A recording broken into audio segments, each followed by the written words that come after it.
Ауыл халкы элек-электен һәр сайлауны бәйрәм буларак каршы ала. Кизләү авылында да аны зур уйышканлык белән үткәреп килгәннәр. Әлеге авыл кешесе җәй көненең борчу мәшәкатьләре белән яшәсә дә, бердәм тавыш бирү көне турында хәбәрдар. Сайлауларда катнашуны үзләренең гражданлык бурычы буларак кабул итә кизләүлеләр.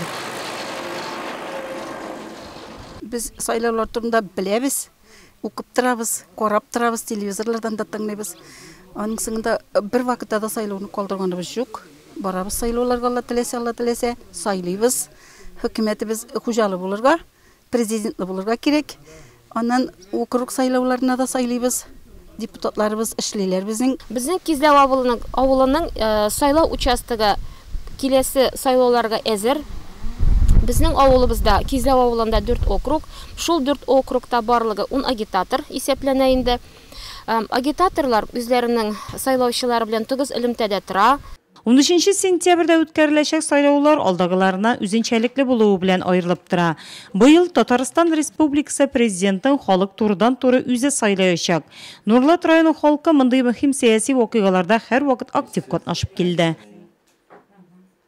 Бүгенге көндә инде безнең шәһәр буенча постоянно эшләп йөрүче 15 сайлау участогы һәм 16-нчысы инде безнең шәһәр район больницасында инде сайлау вакытында оештырыла торган тагын бер участок бар.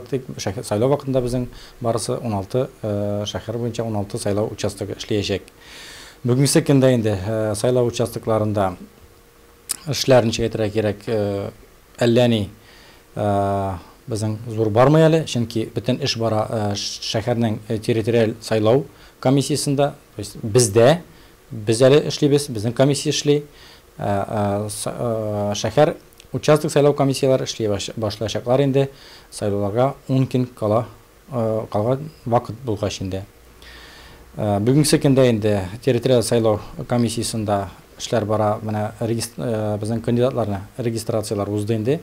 Ул эшләр төгәлләнде. Хәзер бара бюллетеннар текстларын барлау, дәресләү, печатываниегә бирү буенча инде шул эшләр алып барыла. Аларны без тиешлесе күләмдә, закон буенча каралган күләмдә заказ бирәбез печатьтәргә һәм менә шушынага текст әзерләү буенча андан куела торган кандидатларның исем фамилияләре, алар турында мәгълүматлар тикшерелә, тулыландырыла һәм бу информация әзерләү буенча инде. Әйтәм, информация әзерләп, бюллетеннар якын арада печатька, заказга биреләчәк инде. Менә шушы эшләр бүгенге көндә шәһәр территориаль сайлау комиссиясендә шундый эшләр алып барыла. Ленар Мәнәпов белдергәнчә, быелгы сайлауларда да вакытыннан алда тавыш бирү мөмкинлеге булачак. Срогыннан алдан сайлаулар быелгы елда була. Бу эш инде алып барылачак алдан шәһәр үзәк сайлау комиссиясендә, территориаль сайлау комиссиясендә алып барылачак. Аннан соң инде сайлауларга 3 көн каларак бөтен бюллетеннар да списоклар белән биреләчәк участок сайлау комиссияларына.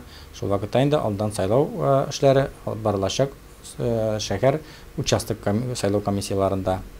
Мөһим сәяси кампания башланырга да бер айдан азрак вакыт калып бара. Сайлауларда катнашу ирекле, әмма ул һәр гражданның бурычы.